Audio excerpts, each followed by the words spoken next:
Hello, good evening and welcome to News 360 here from the News Hub at Adesawe, Kanda. I'm Natalie Fort. And my name is Alfred Okanse. Coming up in the next 60 minutes tonight. News 360 Headlines is brought to you by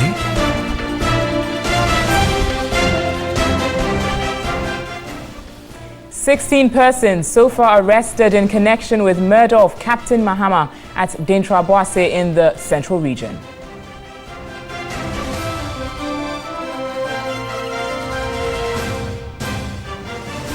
More than 900 students of some teacher training colleges boycott lectures to demand payment of their one-year feeding grant.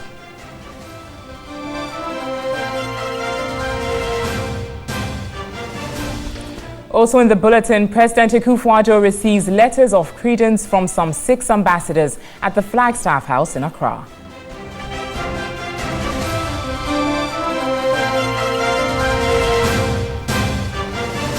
An entomologist warned fall armyworm infestation could have more devastating effect in the savannah areas.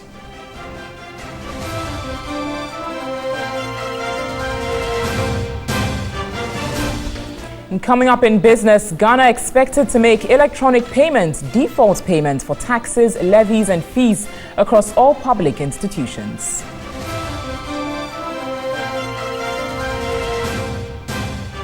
And on international front, South Africa to tighten immigration policies and strictly protect its borders.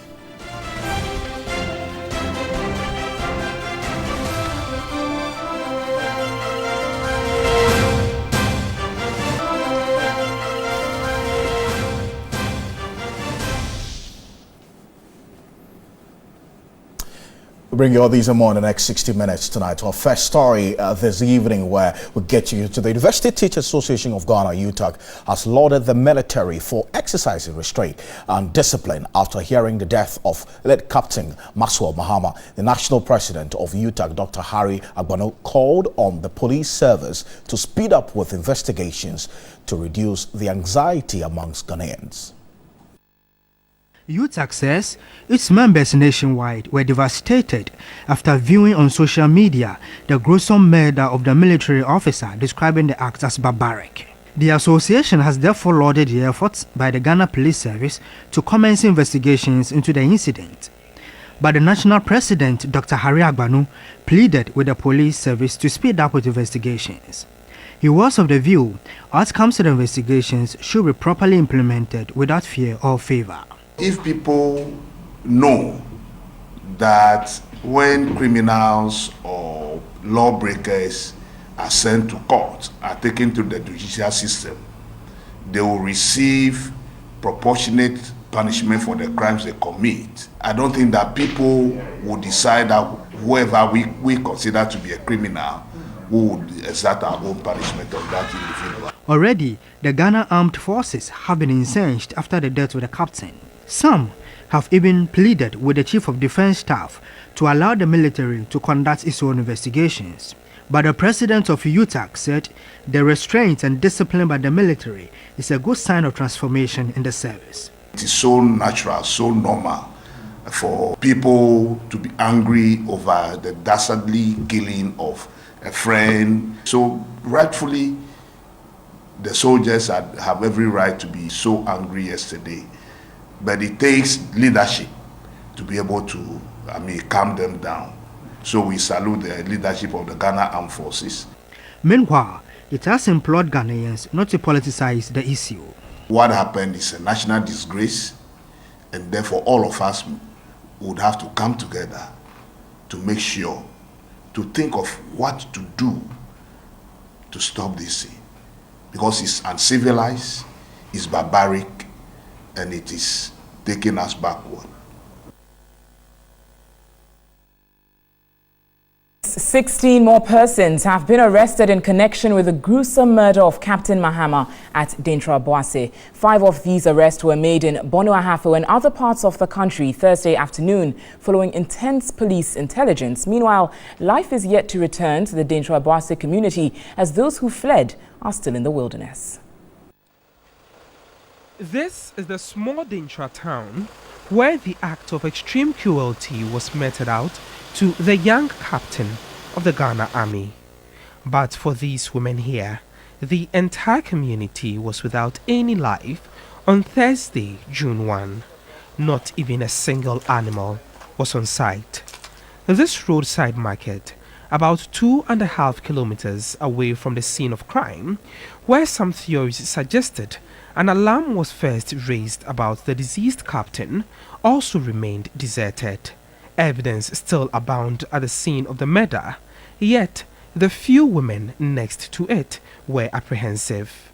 The fact-finding team continued to comb the entire village, picking on possible evidence and exhibit that may facilitate investigations. The team then proceeded to the military camp to interact with the personnel behind closed doors. COP Christian Tete Yohunu's team was later briefed on progress report at the Diaso police station.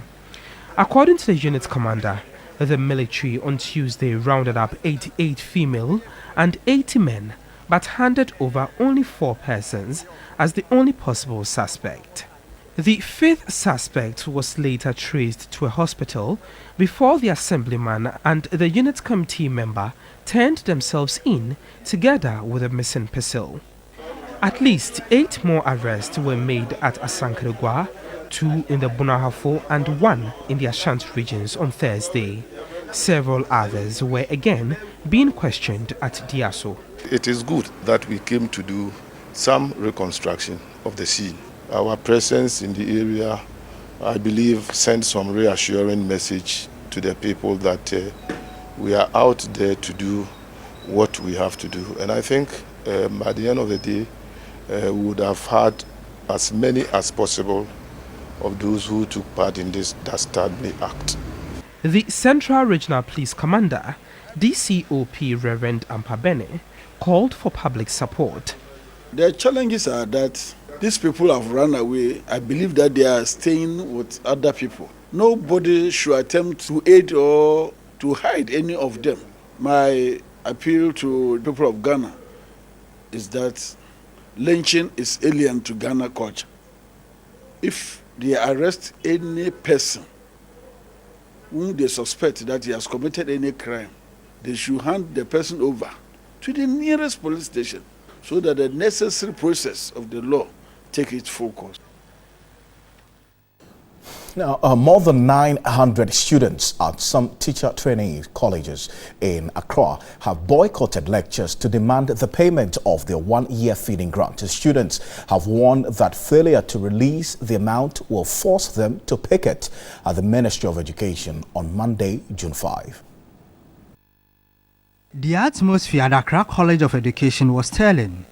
Only a few students were available.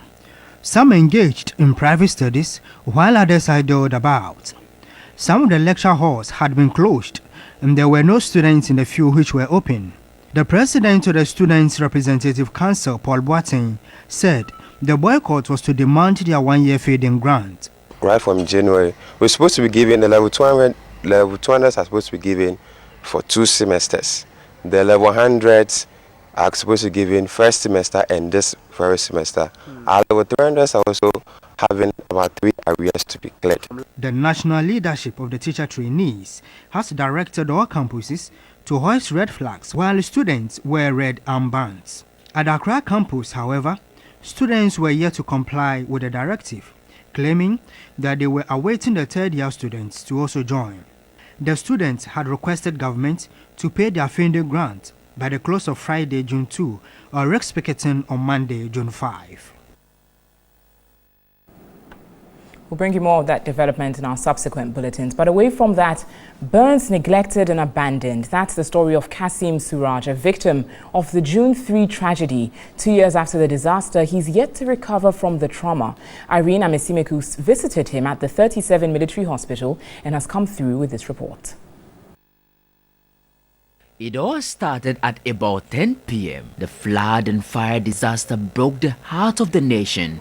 Over 150 lives were lost. Several others were injured. 2 years on, the catastrophe still lingers in the minds of Ghanaians. Victims bear the brunt of the tragic night. Kasim Suraj is still nursing his wounds. He spent 10 months at the 37 military hospital after the incident. Kasim feels isolated throughout his stay at home and with no one to cater for him. I suffer. If I go to the counties, they rejected me that I'm not well, so they can't give me the car. Somebody can stop me dropping. When I park, no, I see me, you're not going to take me again. As his condition deteriorated, he had to return to the hospital. Thanks to the 37 military hospital, he's receiving free treatment. Earlier, Kasim had undergone a head surgery. Karim recounts how he lost his wife and children to the disaster, and the memory still haunts him. It's not be easy for me. This time, if I sleep at night, I just remember that day. And if I remember, I can't sleep again. Because that day, I lost my family. Kasim's only wish is for government and non-governmental organizations to come to his aid and set up a shop for him, as he's hopeful of fully recovering and getting back to his feet. For Thomas Sechi, although he has recovered from his burns, he still experiences severe back pains. He had to return to the village since he had no place to lay his head after the incident. According to Thomas, although government promised to compensate them, he's yet to receive any such support. Just like Kasim, Thomas gets constant flashbacks of the incident. This program when TV station for those people's never. But for the event to mark the incident's second anniversary, I wouldn't be here because this place makes me feel sad. Whenever I'm walking, I panic and my whole body shakes. 2 years on, he's yet to bounce back. With no job and place of abode, Thomas hopes to get some form of support from the new government. Away from that, President Akufo-Addo has received letters of credence from some 6 ambassadors at the Flagstaff House in Accra. The president urged them to work towards strengthening cooperation in areas of trade and investment. First to present his letters of credence was Ambassador Khalif Yusuf Mohammed Khadid Al-Zabi of the United Arab Emirates. President Akufo-Addo suggested exchange of ideas in the oil and gas sectors. Next to present his letters was the Ethiopian ambassador Regase Kafili Ere. The two spoke about working to improve trade. Ambassador Peter Holasek of the Slovak Republic was next. The two agreed on deepening cooperation in the area of security. We need to have some trade agreements, economic agreements, double taxation agreements or investment agreements.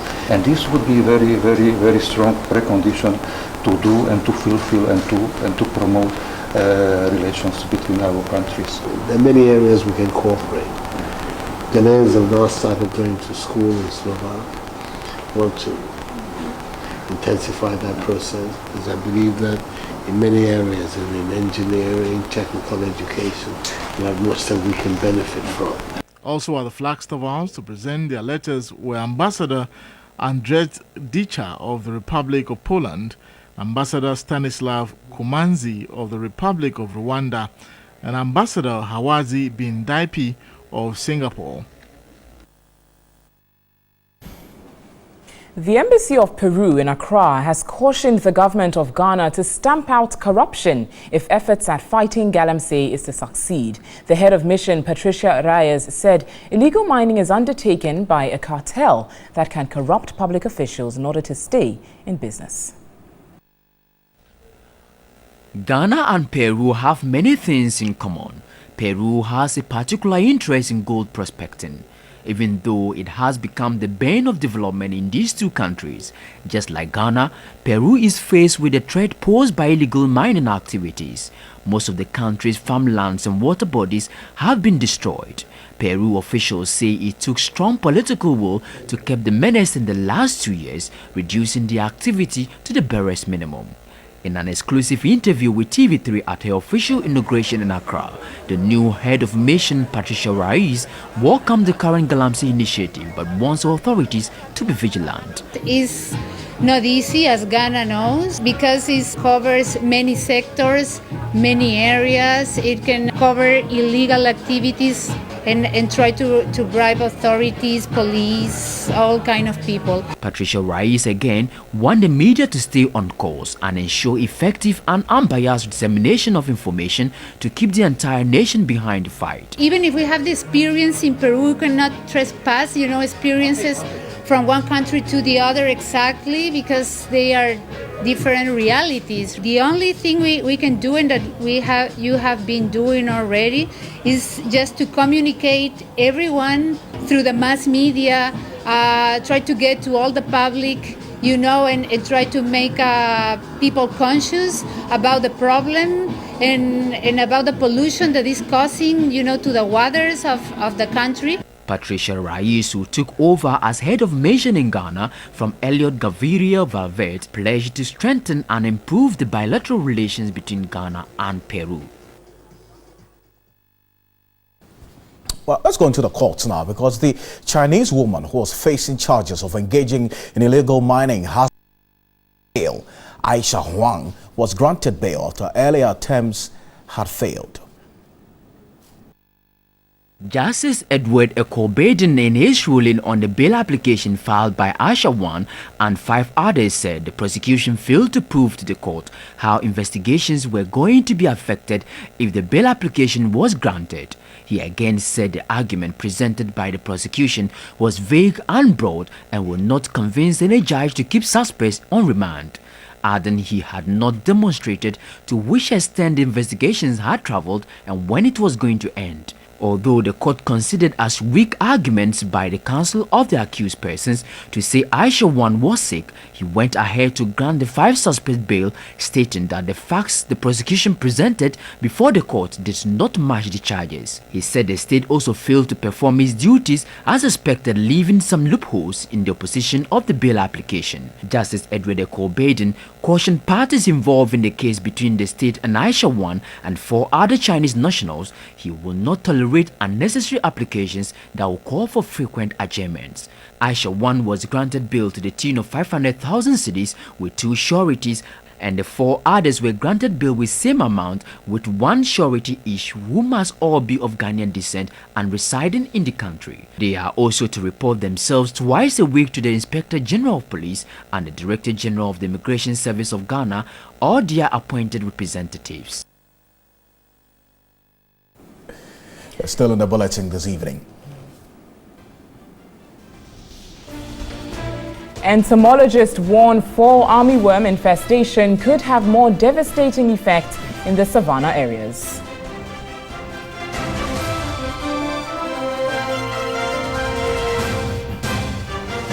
And in business this evening, Ghana expected to make electronic payment default payment for taxes, levies and fees across all public institutions.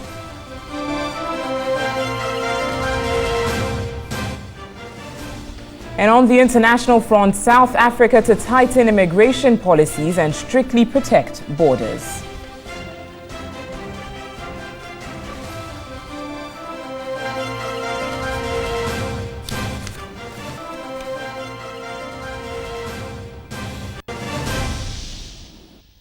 You're watching News 360. We'll bring you the details of those stories and more news shortly. Stay with us.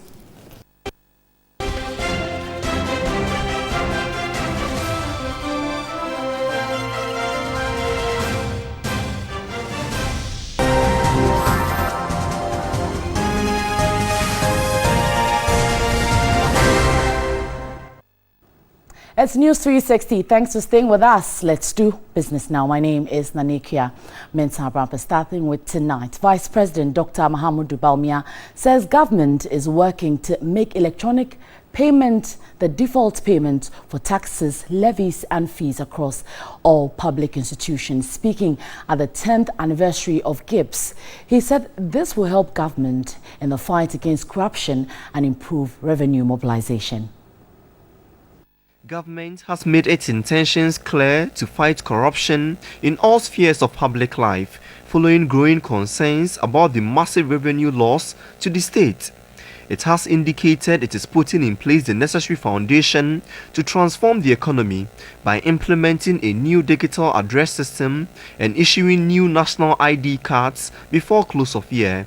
Vice President Dr. Mahamudu Bawumia says government will work to make the public sector effective. I fully support any effort to make the public sector efficient, effective and devoid of corruption.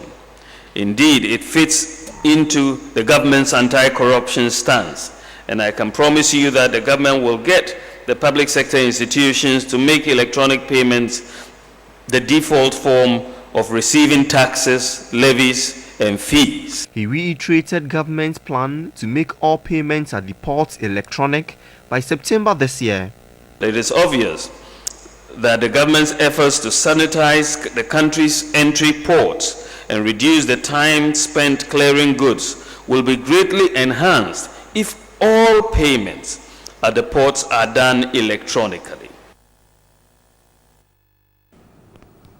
To more news, Ghana is ranked among the least producers and consumers of milk in the world, despite the enormous health benefits of the product. Now addressing an event to commemorate World Milk Day, the Dean of Faculty of Agriculture at Kwame Nkrumah University of Science and Technology, Professor Joseph Sarkodie Addo, said the deficiency in milk production affects the pattern of growth and productivity of the population.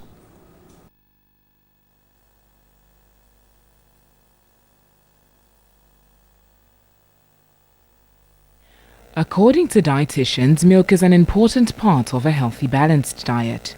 Frequent consumption of milk is good for maintenance of blood pressure, strengthening of bones, maintenance of the immune system, and skin health, among other health conditions. But Ghana has been classified among the least countries when it comes to milk production and consumption. At a forum to mark World Milk Day in Kumasi, Professor Joseph Sarkodie Addo observed the country is neither producing nor consuming enough milk, in spite of its numerous health benefits.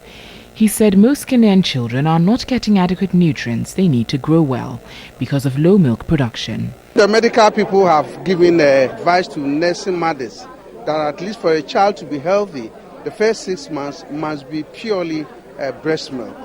So if you take away the breast milk for the young babies, even to us 60 years and above, we still need to take some amount of milk, probably daily or frequent times, would be good for our health.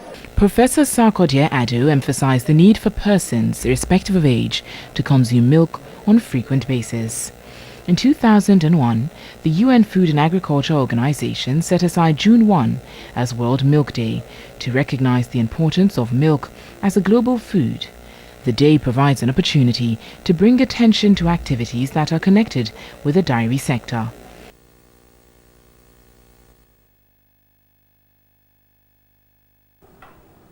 Well, I'm being asked in the studio here which kind of milk. I'm sure every milk is milk. Now, let's move on to do some more now. And GASEM has launched a mobile app and a cement academy targeted at block makers and cement consumers to enable them make the best use of the product. The MD of GASEM, Morton Gade, said the education on how to effectively use its cement to increase the profits of clients. GASEM, established in 1967, has played an important role in building the nation through producing consistently high-quality cement for development. GASEM cement is a lead product made in Ghana for the construction industry. The cement product on the Ghanaian market comes in 3 grades: GASEM Extra, Super Strong and Super Rapid, which satisfies various construction purposes depending on their needed application. In line with its vision of helping its customers to make quality use of its products, the company has launched a mobile app and an academy. The mobile app will serve as a source of information on the company and a guide on recommended mixing proportions for cement consumers, whereas the academy will embark on a training program for block makers nationwide. A board member of the company, Nanapra Ajinsem the Sixth, stressed the need to train block makers on how to make quality blocks. To make blocks, and we're talking about quality blocks, requires training. It is no more unskilled job. You need to be skilled to produce quality blocks that we can all be assured that when we are in our houses and in our factories, we will be safe.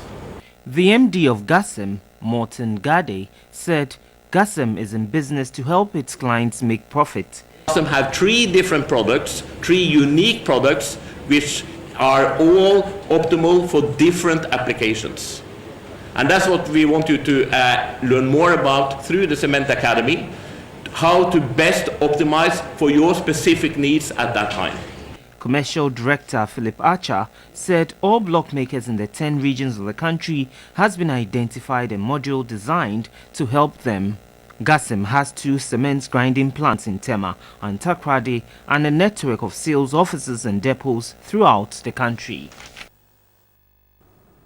Now, Guinness Ghana Limited has announced plans to increase production of raw materials to 15 metric tons by 2020, according to the managing director of the beverage making company, Francis Agbonlaho. The move will serve as a source of livelihood for local farmers. Guinness Ghana Limited currently uses 48% of locally produced maize, cassava, sorghum, and hops for production. Speaking at an event held to reward farmers from the Upper East and West regions, Managing Director of Guinness Ghana Limited, Francis Agbolaho, called on farmers to identify seeds that can produce quality yields in order to meet targets. But in 2008, we made a firm decision that what we need is a carbohydrate source, and therefore we're going to see how we can source much of our cereal requirement locally, and therefore reduce our importation and dependence on imported grains. The Deputy Minister for Food and Agriculture, Dr. Sakri Bambangi, urged farmers to go into commercial farming in order to ensure sustainability and food security in Ghana. All farmers who are registered under any of these 5 crops who want to acquire fertilizer can acquire the fertilizer paying half of the price for now and paying the other half after harvest. The Corporate Affairs Manager of Guinness Ghana, Gabriel Opoku Asari, cautioned consumers against the abuse of alcoholic beverages. We also educate our own employees, so we have a strict, I'll say, set of rules that we operate with. We do not encourage alcohol abuse, and we run all our employees through an alcohol education program we call Drink IQ. A farmer from the Upper West region, Baharatu Musa, was thankful to Guinness Ghana for rewarding their hard work. Right, and that will do for the business segment tonight. My name is Nanikia Mensah-Brampa. Let's go back to Natalie and Alfred to give us some latest updates on that developing story. Absolutely. Thank you very much and have a good weekend. Let's go on to some other stories. Well, 16 persons have so far been arrested by the Ghana Police Service as people linked to the brutal killing of Captain Maxwell Mahama. The Inspector General of Police, David Asante-Apietu, gave assurance that the police will intensify investigations to bring perpetrators to book.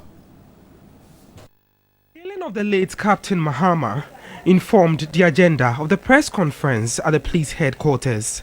Preliminary investigations by the police CID shows that Captain Mahama left his base at Diaso in the Central Region at about 8 a.m. Monday to embark on a 20-kilometer walk. By 9:25 a.m., he had walked about 10 kilometers to a place at the outskirts of Dentra Boise village where a number of women were selling food items by the roadside. The deceased stopped to interact with the women and even bought some snails, which he left with the women to pick up later on his return from the walk. This was the genesis of his ordeal.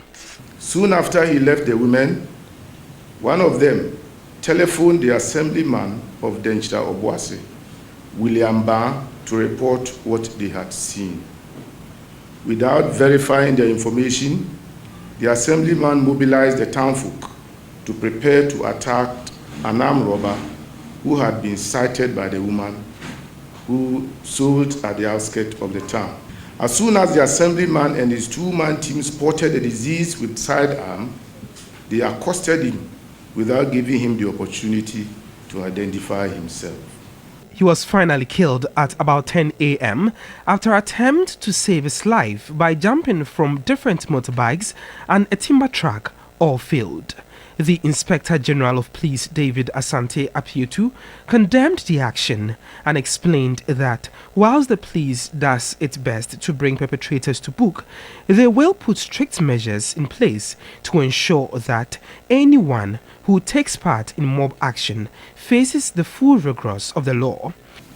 The police service, which I head, has already started putting measures in place to eradicate these acts of impunity.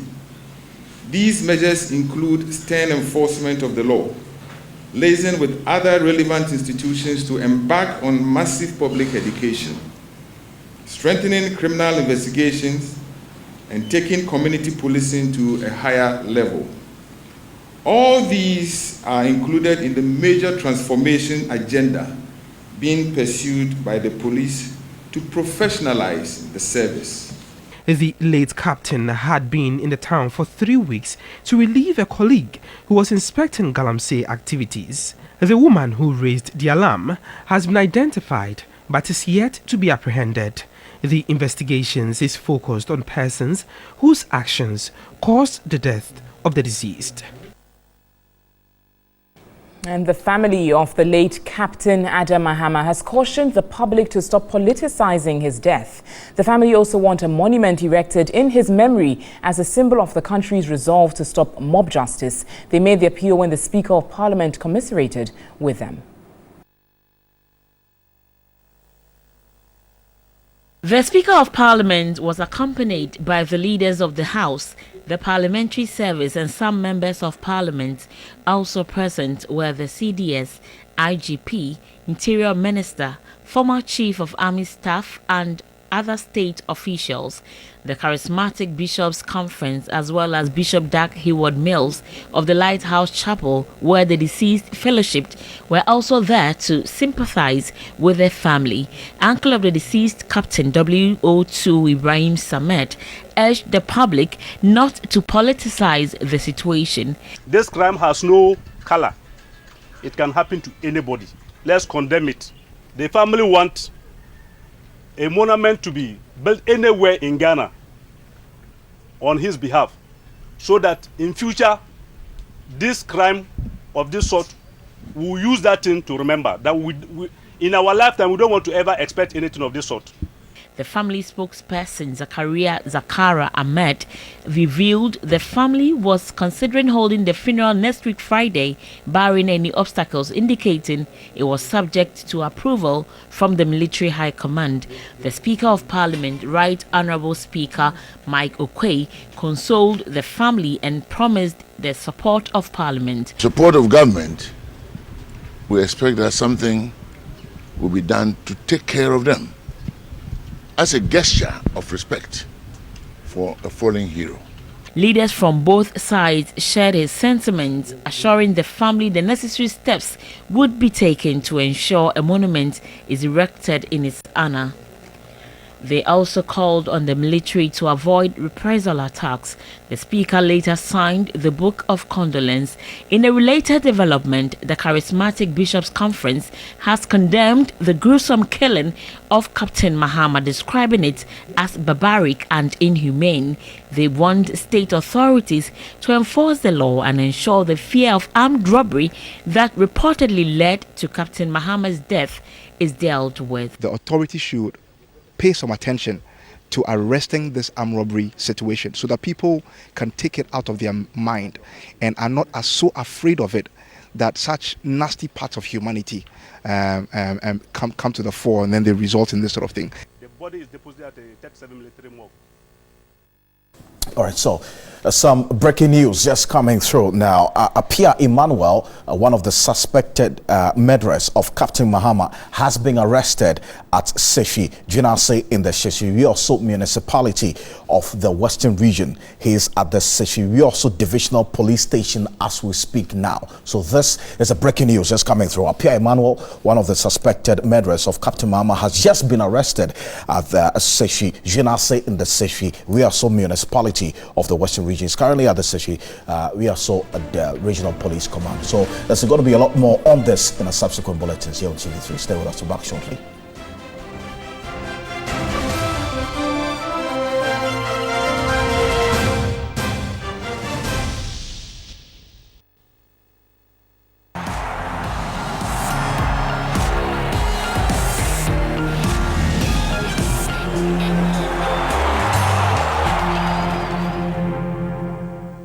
Hi, good evening, and it's time to bring you all the latest in the world of sports with me, Thierry Nyan, here on News360. Now, let's start with the Black Stars. And on day 3 of the training exercise with new coach Kwesi Appiah, 7 of the players who have shown up so far have been excused to join up with their club sides as the Ghana Premier League continues this weekend.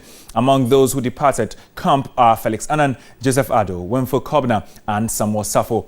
Only 12 players trained with Kwesi Appiah today at the non-residential camping, and all 12 were foreign-based players. The entire playing body already in camp make up 19 of the 30-man squad invited for the AFCON qualifier against Ethiopia.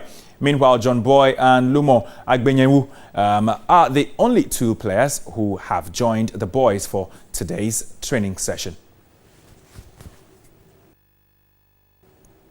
So 7 have moved on to join their club sides in the Ghana Premier League. Let's talk about the Ghana Premier League and this weekend. And remember, it's match day 17. The stakes are very much growing higher and the clubs involved are feeling the pressure. Rekum Chelsea host Aduana Stars. It's a BA derby, but what's at stake here is Aduana Stars will avoid the drop of points that may just allow Wafa leapfrog them on the standings. Wafa themselves have a tough task this weekend as they play against Accra Hearts of Oak. That game is at Sugakope, which makes it even more interesting after the Phobians beat them in the first round. A win for Hearts will see them close a gap on Wafa. Mediama are the highest flying side in the league, now judging by the last 5 games barometer, and they are facing struggling Elmina Sharks. Ashanti Gold will look for a win against the Busia Dwarfs to attempt to escape the red zone. Boga All Stars clash with Inter Allies, while Tema Youth will face Liberty Professionals.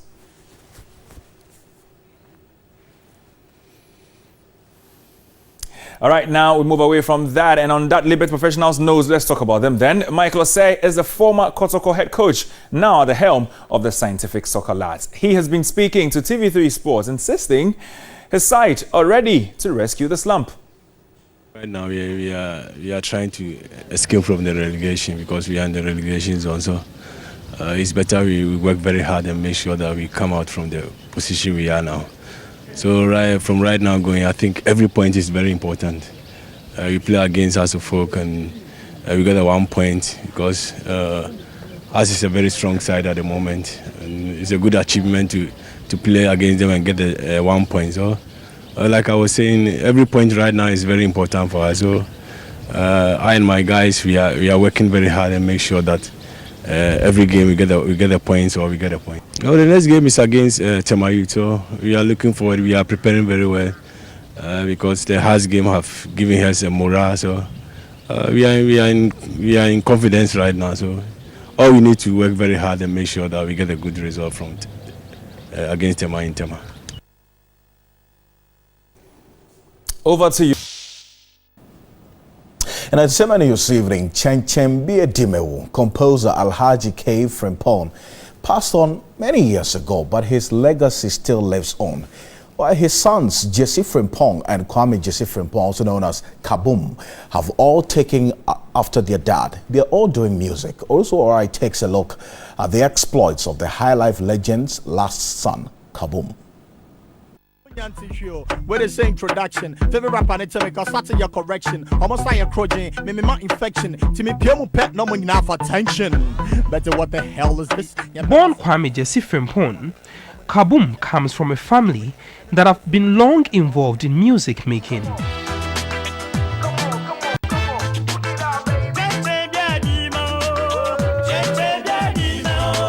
His dad, the late Alhaji K. Frimpong, was a celebrated high lifer, famed for songs like Chen Chen Bia Dimewu.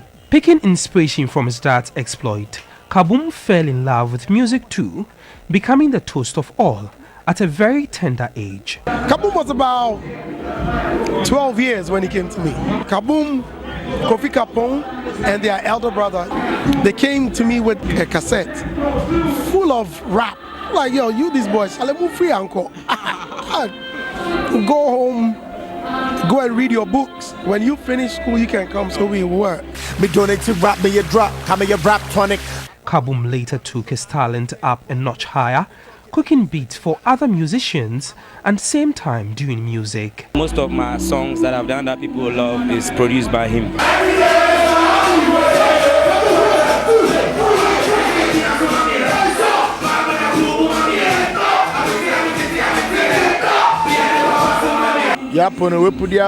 So I'm the one behind. Floking Stone, me cha-cha, I'm the one behind. Ochame Kwame, Attention, I'm the one behind. And I do most of my songs, I do it myself, and I do it for other artists. Ladies and gents, are you ready now? He featured in Akable's 2015 hit track, Take Away. Yo, hey yo boys, are you ready? After years of entertaining fans and helping others make hit, Kaboom has launched his maiden album titled The Beginning. The 28-track album, comprising hardcore rap, hip life and motivational songs, features some and composers. I'm so proud, and all I give thanks to God. All the time I try to be like me. I don't try to, sound like anybody else. So that makes me different. We haven't even started though. That's the main reason why I called this album The Beginning. We are looking forward to do more work together in the future. Solid artist, lyricist. I love his voice, his productions. Just an all-round artist. Big ups to Kaboom, and I love the great works that he's doing. I mean, yeah, more grace to his elbow, you know what I mean? They should keep growing, they should keep hustling, they should keep moving, and he'll get to anywhere he wants to get to. Well, it's great that the music tradition is continuing from high life to hip life. Well, yeah. The days are changing, so it's his rapping, his father was a high life musician. It's a little different. Yeah, we can only wish him all the best. But let me just reiterate the breaking news that just came through earlier on. Pierre Emmanuel, one of the suspected murderers of Captain Mahama, has been arrested at Seshi Junase in the Seshi Weoso municipality of the Western region. He is at the Seshi Weoso Divisional Police Station as we speak now. That confirmation has just come through. So stay with us on TV3. There's a lot more on this in our subsequent bulletins. My name is Alfred Kante. And I'm Natalie Fort. Thanks for watching. Next is Do Not Love Me So Much. Have a good evening.